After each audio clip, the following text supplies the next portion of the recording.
예전에 창경궁을 방문했던 적이 있습니다.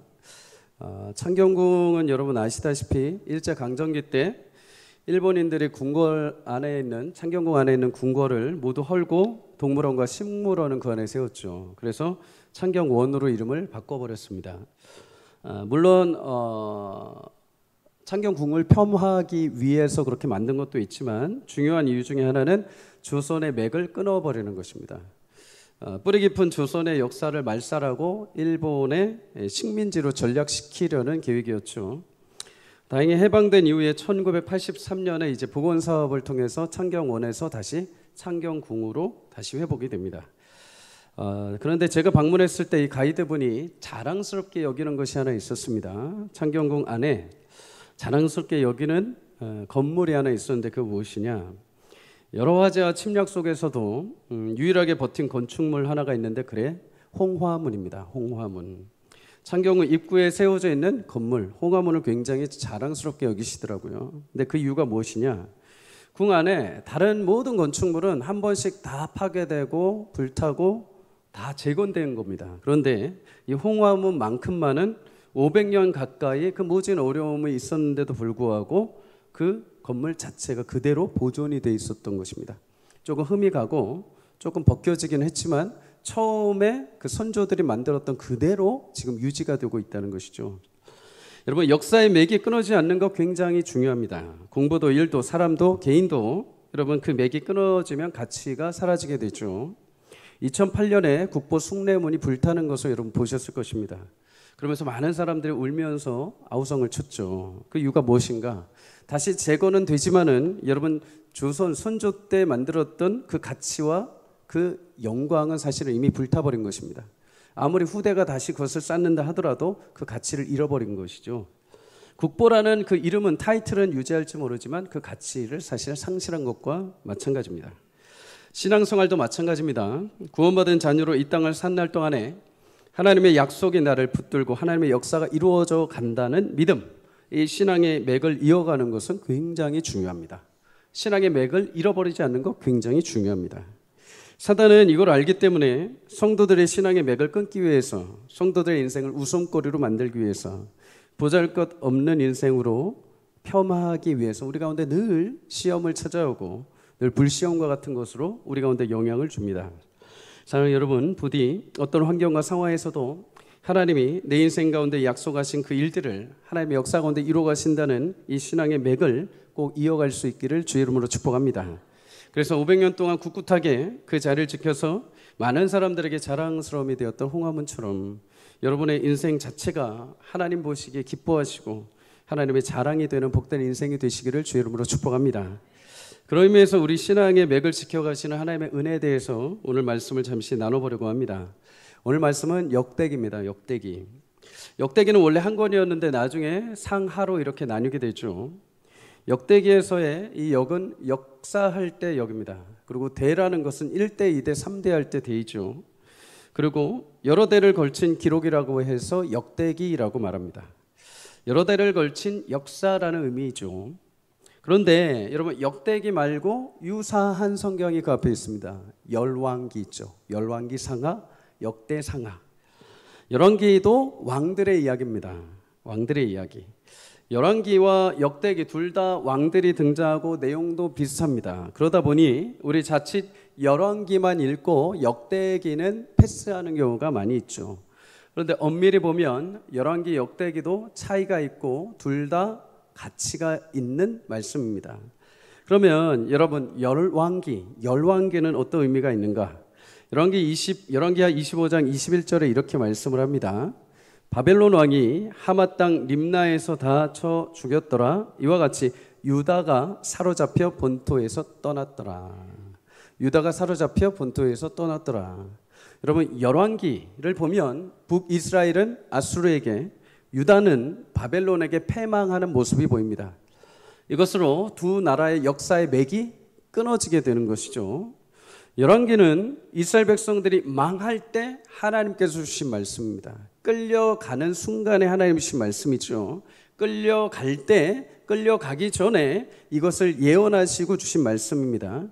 그런데 여러분, 망하게 되었는데 도대체 무슨 말씀이 필요합니까? 이미 다 끝났는데, 이미 맥이 끊겼는데, 이미 포로로 잡혀가는데 그 뒤에 도대체 무슨 말씀이 필요하겠습니까? 근데 말씀을 주신 이유가 있습니다. 여러분, 범죄하다 망해버린 이스라엘 백성들, 그들은 끌려가면서도 무슨 생각을 했느냐? 자신들은 잘못한 게 하나도 없다고 생각했습니다. 하나님의 힘이 없어서, 하나님의 손이 짧아서 우리를 구원하지 못하셨다라고 생각하고 끌려갔습니다. 여러분, 이 질문에 열왕기는 선지자적 입장에서 말씀을 선포합니다. 여러분, 선지자들이 무엇을 하는 사람들입니까? 하나님의 말씀을 받아서 백성들이 잘못된 길로 가면 그들의 인생길에 무엇이 잘못되었는지 분명하게 말하고 때리고 돌이키는 사람이었습니다. 제사장은 다르죠. 제사장은 백성들의 죄를 하나님 앞에 고하는 겁니다. 백성들의 어려움을 하나님 앞에 고해서 은혜를 뵙는 사람이죠. 그러나 선지자는 반대입니다. 오직 하나님의 말씀을 받아서 이들이 무엇을 잘못하고 있는지 깨우쳐 주는 사람이 선지자이죠. 여러분, 열왕기는 선지자적 입장에서 이제 끌려가고 있는 백성들에게 말을 합니다. 백성들이 무엇을 생각합니까? 우리 잘못한 거 없다. 하나님이 능력이 없다라고 끌려가고 있는 과정에 하나님이 열왕기를 통해서 말씀하십니다. 아니다. 너희가 망한 것은 내가 힘이 없어서가 아니라 너희가 나의 언약을 신뢰하지 않았기 때문이다. 너희가 나를 반역했기 때문이다.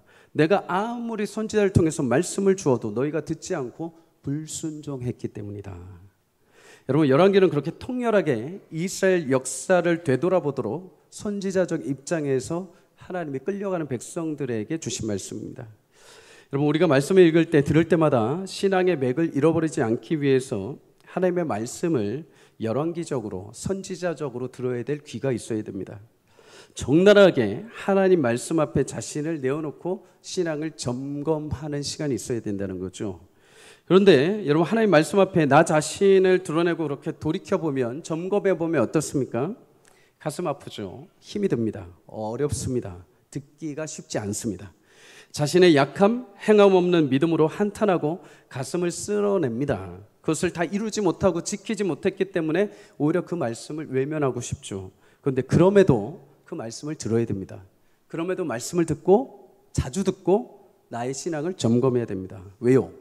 여러분, 우리는 이 정도면 되었지 하면서 우리 신앙의 익숙함에 빠지는 경우들이 있습니다. 물론 여러분, 익숙하다는 것은 능수능란해진다는 의미이죠.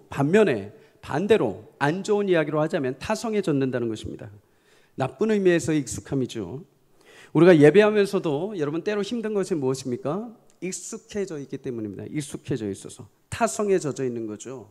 예배의 소중함, 하나님과의 만남의 시간들이 예전에 처음에 내가 주님 만났을 때 그 감격과의 간격이 점점 벌어진 것입니다.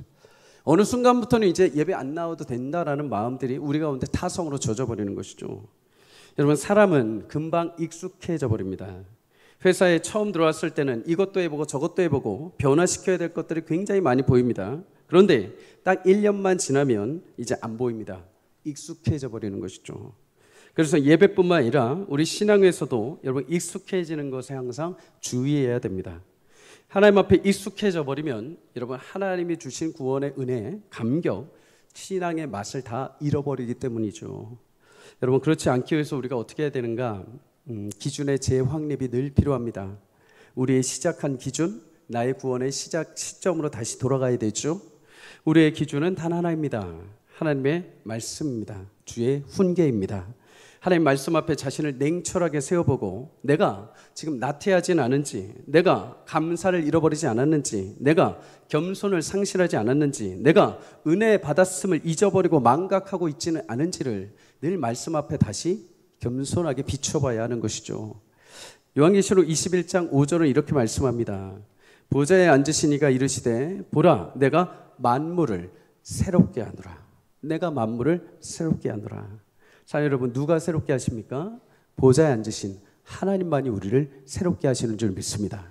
다른 곳에서 내 신앙과 나의 믿음과 나의 인생 새롭게 할 수 없습니다. 다른 곳에서 나의 처음으로 절대 돌아가지 못합니다. 그러나 오직 권능 많으신 하나님의 말씀 앞에 나를 비췄을 때 하나님이 나를 새롭게 하시는 은혜를 베풀어 주십니다. 여러분과 제가 타성에 젖어 익숙함 가운데, 뭔 일이 있겠어, 아유, 하나님 믿어도 그냥 그래 정도에 멈춰있는 우리 신앙이 있다면 다시 하나님 말씀 앞에 놀랍게 하나님이 영광의 빛을 비춰주셔서 우리를 새롭게 하시는 은혜가 있기를 주의 이름으로 축복합니다. 그는 만물을 새롭게 하시는 분이십니다. 어떤 것도 새롭게 변화시키시는 분인 줄 믿습니다. 여러분, 이렇게 열왕기는 우리를 통렬하게 새롭게 하고 왜 무엇을 망각했는지, 왜 이정이 되었는지를 깨닫게 해주는 말씀입니다. 그러면 오늘 우리가 읽은 역대기는 어떨까요? 역대기. 유사하지만 조금 차이점이 있죠. 역대하 36장 23절에 이렇게 말을 합니다. 바사온 고레스가 이같이 말하노니 하늘의 신 여호와께서 세상 만국을 내게 주셨고 나에게 명령하여 유다 예루살렘 성전을 건축하라 하셨나니 너희 중에 그의 백성된 자는 다 올라갈지어다. 너희 하나님 여호와께서 함께 하시기를 원하노라 하였더라. 아멘. 하나님께서 바사온 고레스의 마음을 감동시키셔서 70년 만에 이스라엘을 포로에서 고국으로 다시 돌려보내십니다. 그리고 이제 포로에서 돌아오는 백성들에게 주신 말씀이 역대기입니다. 역대기. 포로에서 돌아온 이스라엘 백성들 상황이 여러분 어떨까요? 돌아왔는데 고향 땅에 70년 만에 돌아왔는데 집과 성전이 다 불타버렸습니다. 황무지로 변했습니다. 어디서부터 다시 시작해야 될지 모릅니다. 주변의 민족은 여전히 협박을 해오고 있고 성전을 다시 재건할 용기가 나지 않습니다. 낙심 상태에 있죠. 앞으로 내가 어떻게 해야 되나? 하나님이 정말 우리를 위해서 일하시는 거 맞나? 이렇게 우리나라 정말 끝나는 것 아닌가? 이런 낙심 가운데 백성들에게 필요한 것은 딱 하나입니다. 바로 위로와 격려이죠.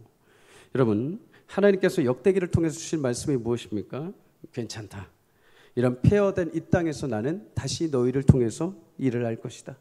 하나님의 역사는 지속되고 있고 여전히 너희를 향한 계획을 내가 완성해 갈 것이다. 그러니 낙심하지 말고 다시 이 땅에서 성전을 재건하고 너희 신앙을 회복해라 라는 것입니다. 그것이 역대기이죠. 여러분, 우리가 신앙생활을 하면서 이 두 가지 시각이 반드시 필요합니다. 때로는 우리가 말씀 앞에 열왕기적인 시각을 가져야 됩니다. 내가 지금 무엇을 잘못하고 있나? 적나라하게 말씀 앞에 나를 객관적으로 세워서 나 스스로 타협하지 않고 하나님 앞에 내 영혼을 들이밀어서 그 말씀 앞에 나를 돌아보는 것이죠. 왜 이런 상황에 처했고 내가 지금 무엇을 하나님 앞에 돌이켜야 되는지를 스스로 점검해 보는 것입니다. 그런데 여러분, 적나라하게 나를 말씀 앞에 비췄을 때 돌아보면 자신의 무능과 우리는 한계를 경험할 때가 있습니다.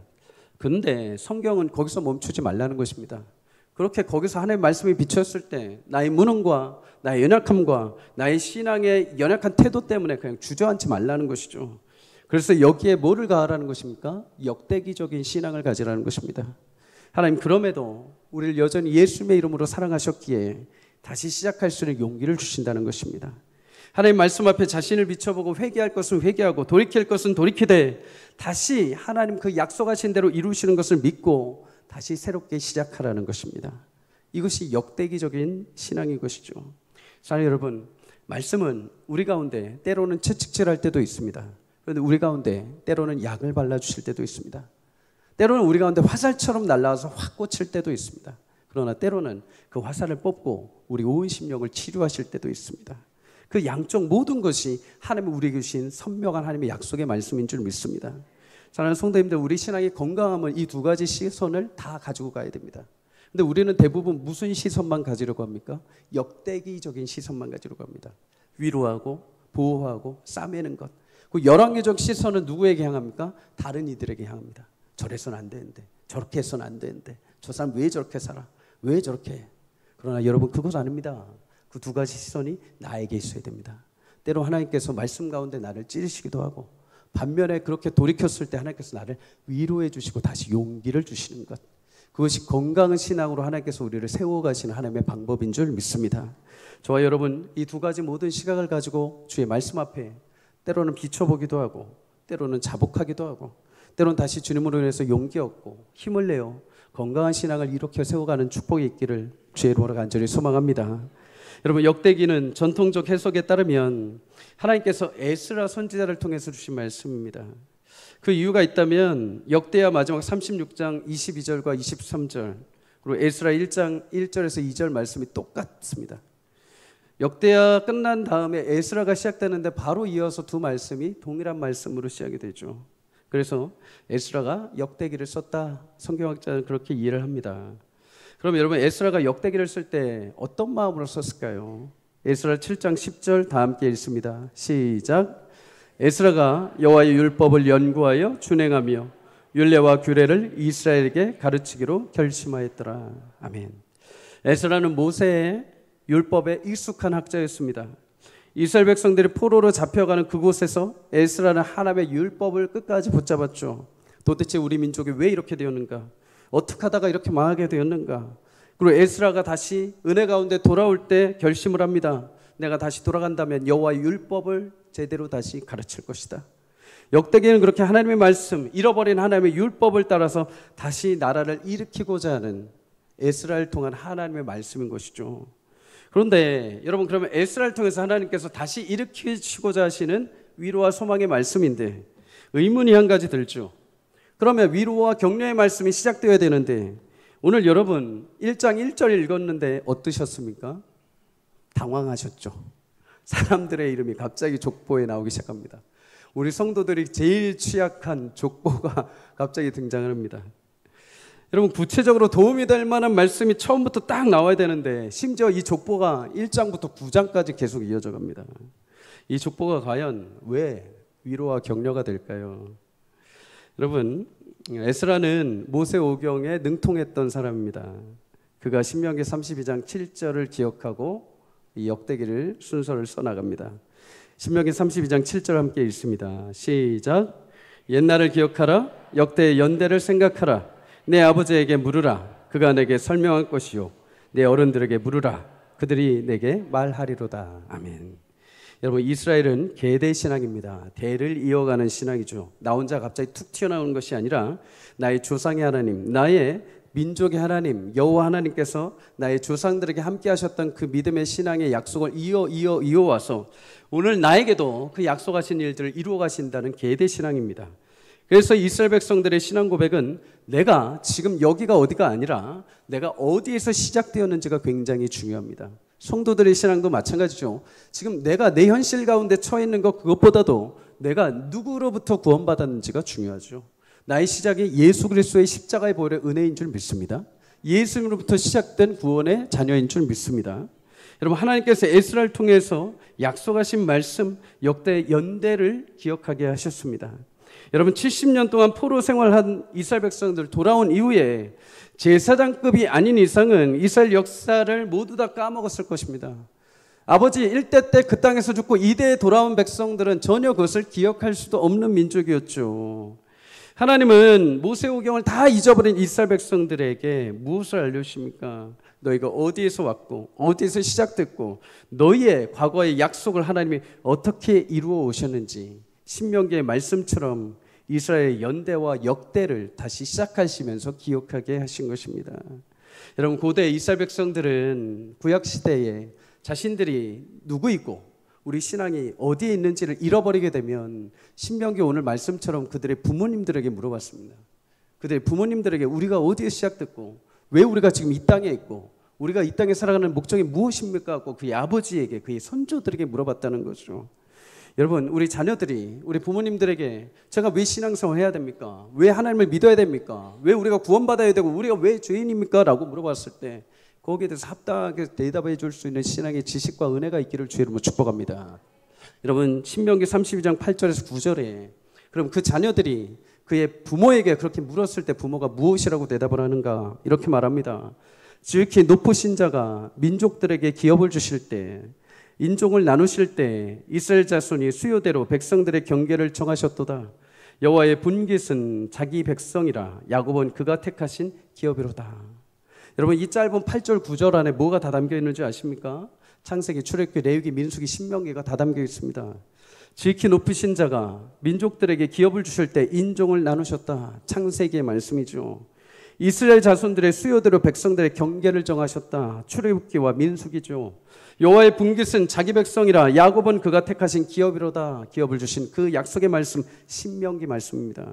모세오경의 말씀이 다 들어가 있는 거죠. 구약시대 이스라엘 백성들의 자녀들이 몰라서 물어볼 때 모세오경의 말씀을 부모들이 다 알려준 것입니다. 우리가 어디에서 왔고 하나님이 어떻게 우리를 인도해 오셨는지 다 얘기하는 것이죠. 여러분, 그러면 여러분 그 옛날을 기억하라는 것은 무엇입니까? 모세오경, 다시 근본의 신앙으로 돌아가라는 것입니다. 너희가 어디서 왔고 너희가 어떻게 시작되었는지를 다시 깨닫게 해주는 것이죠. 그런데 여기서 멈추지 않습니다. 그의 부모들이 그 뒤에 더 중요한 말씀을 자녀들에게 알려줍니다. 신명기 32장 10절에서 12절 함께 읽습니다. 시작. 여호와께서 그를 황무지에서 짐승이 부르짖는 광야에서 만나시고 호위하시며 보호하시며 자기의 눈동자같이 지키셨도다. 마치 독수리가 자기 보금자리를 어지럽게 하며 자기 새끼 위에 너풀거리며 그의 날개를 펴서 새끼를 받으며 그의 날개 위에 그를 엎는 것 같이 여호와께서 홀로 그를 인도하셨고 그와 함께한 다른 신이 없었도다. 아멘. 자녀들이 물어봤을 때 우리는 이런 시작이 있었다, 우리 이렇게 되었다라고 말하는 중간 가운데 분명하게 가르쳐야 될 말씀이 하나 있었습니다. 무엇이냐? 그 모든 과정 가운데 너희를 인도하신 분이 누구냐? 하나님이시다. 하나님의 광야에서 그렇게 독수리가 자기의 새끼를 날개로 받아 엎는 것처럼 하나님만이 우리를 지금까지 이렇게 인도해 오셨다. 너희 위에 그 수많은 믿음의 조상들이 있고 선조들이 있고 그 수많은 사람들이 있었는데 지금까지 너희까지 이어져 놓은 과정 가운데 하나님 약속하신 하나님이 하나도 그 약속을 잃어버리지 않고 다 이루시고 지금까지 우리를 인도해 오셨다. 그 하나님을 기억해라. 여러분, 그래서 오늘 1절에서 4절에 무엇이 나옵니까? 족보로 시작을 하는 것입니다. 아담부터 시작해서 그 뒤에 9장까지 쭉 나오는 말씀들을 통해서 무엇을요? 그 수많은 민족의 족보가 나오는데 수많은 조상들의 인생이 나오는데 그걸 누가 인도하셨다는 겁니까? 하나님이 인도해 오셨다는 것입니다. 사랑하는 여러분, 하나님 지금도 우리 삶을 인도해 가시는 줄 믿습니다. 하나님 여러분의 인생 가운데 조상들에게, 믿음의 조상들에게 행하셨던 그 일대로 우리 가운데 역사하시고 앞으로 우리 후손들에게도 그 믿음의 길을 이어가게 하실 줄 믿습니다. 그러면 여러분, 아담, 셋, 에노스, 게난, 마할랄렛, 야렛, 에녹, 무드셀라, 라멕, 노아, 셈, 함, 야벳, 족보의 이름이죠. 그런데 여러분, 이들에게 아무런 설명도 성경은 하지 않습니다. 이들이 어떠했다, 이들이 무엇을 했다 전혀 설명하지 않고 그냥 이름만 딱딱딱딱 나옵니다. 여러분, 왜 이름만 나올까요? 여러분, 가장 짧은 전기라고 할 수 있는 것은 이름입니다. 이름. 아담 하면 단순히 아담으로 끝나지 않죠. 그 이름 안에 담겨 있는 이야기가 있습니다. 창세기가 있죠. 하나님의 형상이 있죠. 흙이 있죠. 사람이 있죠. 호흡이 있죠. 첫 작품이 있죠. 불순종이 담겨 있습니다. 창세기 안에서 아담을 통해서 역사하신 하나님의 그 일하심이 아담이란 이름 안에 담겨 있는 것입니다. 하나님의 사랑하심과 역사하심이 아담이라는 그 작은 인간 존재 안에 담겨 있는 거죠. 그러니 여러분, 1절에서 4절까지 우리가 읽은 그 길, 그 절은 굉장히 짧지만 사실 창세기 1장에서 9장까지 전체 내용이 지금 이 이름들 가운데 다 담겨 있는 것입니다. 그러면 여러분, 이 족보의 이름들을 통해서 우리에게 주시고자 하신 메시지가 무엇입니까? 여러분, 인생 작지만 하나님이 함께 하심으로 그 인생에 하나님의 역사가 이루어지는 것입니다. 수많은 족보의 인생들의 이름이 담겨 있습니다. 그런데 그 이름들 하나하나 따지고 보면 그 안에 하나님의 풍성한 역사가 이루어졌죠. 하나님의 약속이 담겨 있는 것입니다. 그래서 그 이름 하나하나는 그냥 스쳐 지나가는 족보의 이름 정도가 아니라 하나님의 언약의 씨앗입니다. 그를 통해서 하나님이 약속하신 일을 이루시고, 그를 통해 하나님이 약속하신 일을 이루시고, 그를 통해 하나님이 약속하신 일을 이루시고, 계속해서 그 약속의 씨앗들이 그 인생들을 통해서 이루시는 거죠.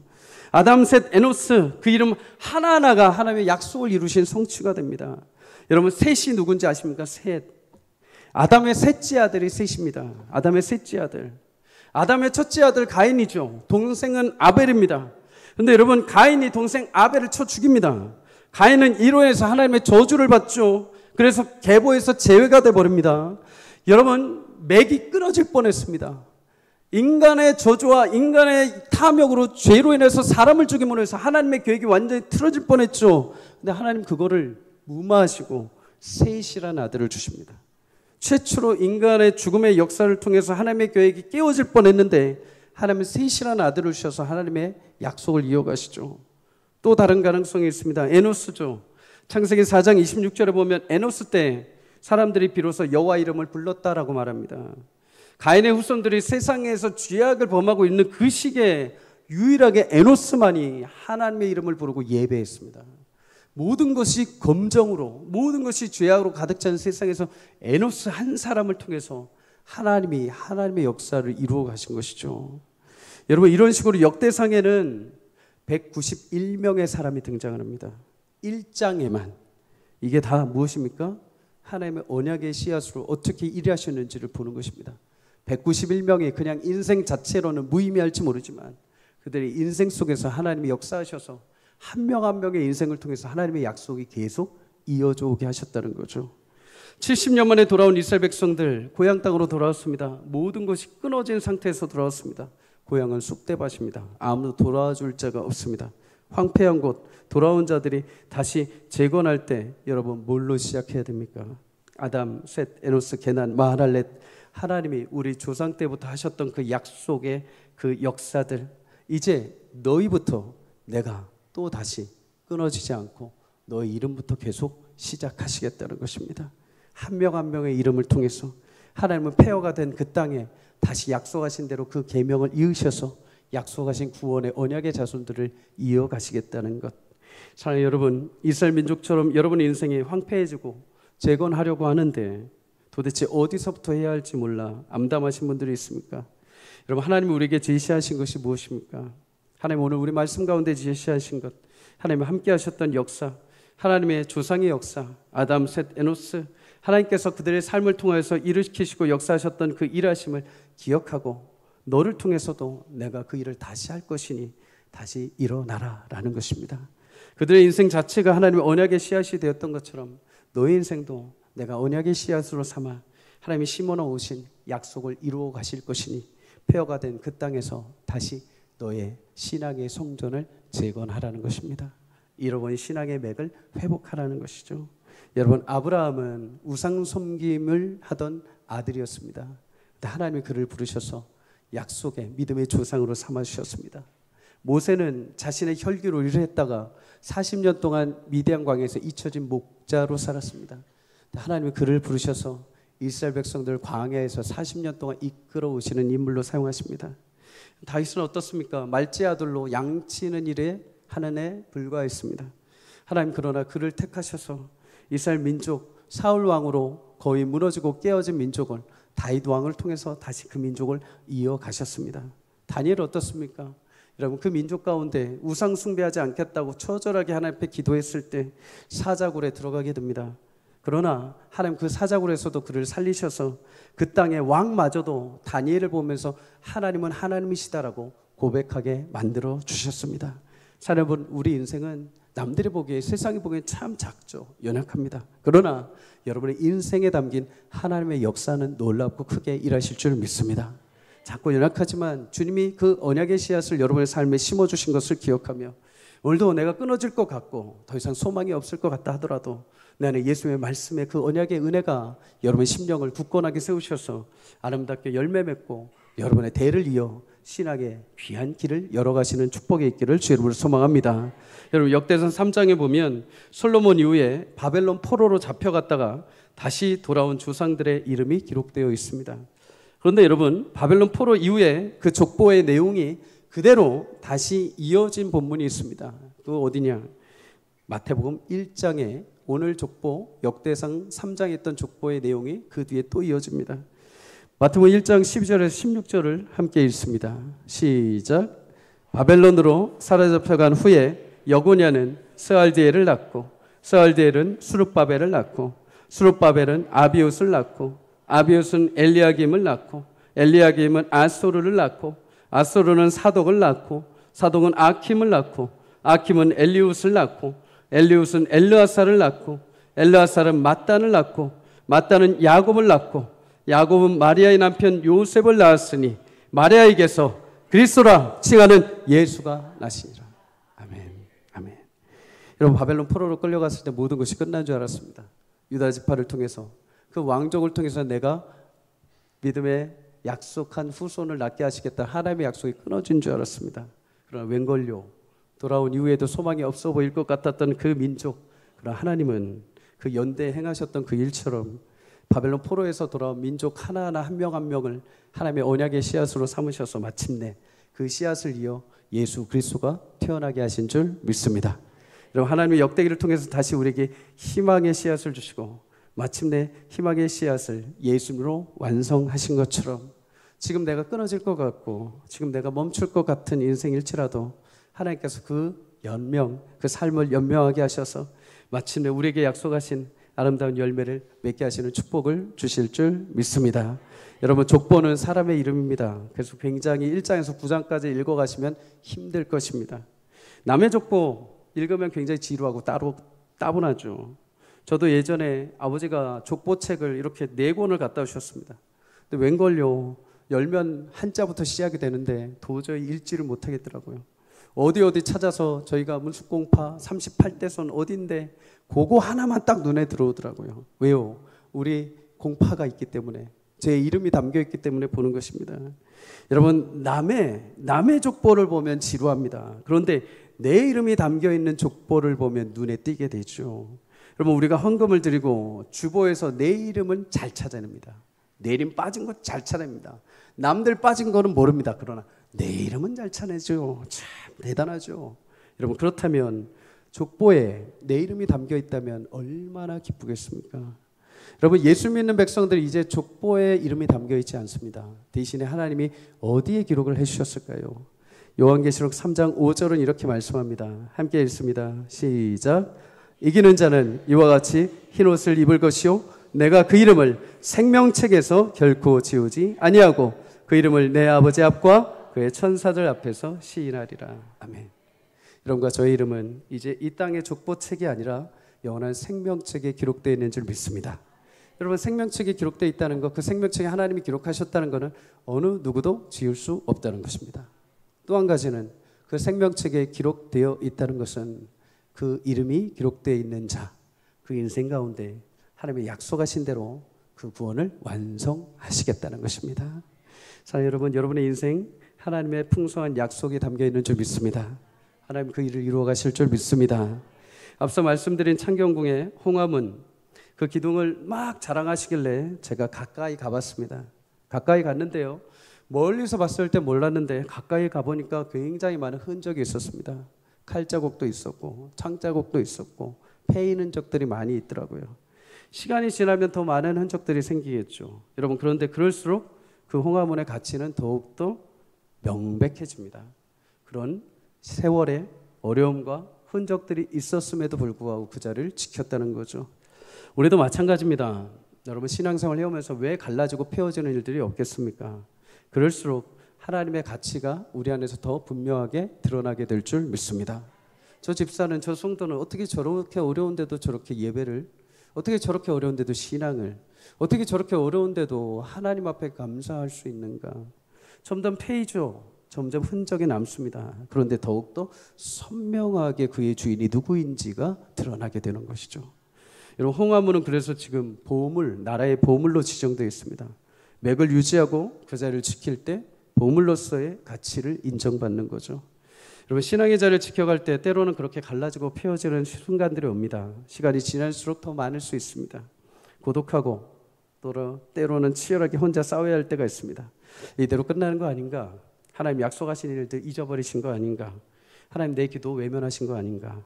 여러분, 그럴 때마다 기억하십시오. 여러분의 과거 믿음의 조상들을 지켜오신 하나님, 그 작은 이름 하나 가운데 함께 하셔서 그들을 믿음의 반열을 세우셨던 하나님께서 여전히 우리 이름을 하늘에 담아두시고 기록하시고, 비록 갈라지고 패이더라도 결코 그 믿음의 신앙의 맥을 끊이지 않게 이루시고 완성해 가실 것입니다. 그리고 마침내 견디고 견딘 여러분과 저의 인생을 하나님 나라의 귀한 보물과 같이 우뚝 서게 하실 줄 믿습니다. 그 믿음을 가지고 한 주 동안에도 여러분 믿음으로 승리할 수 있기를 축복합니다. 하나님께서 계속 이어가실 것입니다. 끝까지 포기하지 않고 예수님의 거룩한 이름이 나타날 때까지 이루신 것처럼 여러분의 인생에서도 구원의 거룩한 약속이 성취되는 그날까지 주님 일하시고 반드시 성취하실 것을 믿고 오늘도 꿋꿋하게 내 자리를 지켜 믿음의 신앙의 진을 이루어가는 저와 여러분의 삶이 되시기를 주의 이름으로 간절히 축복합니다.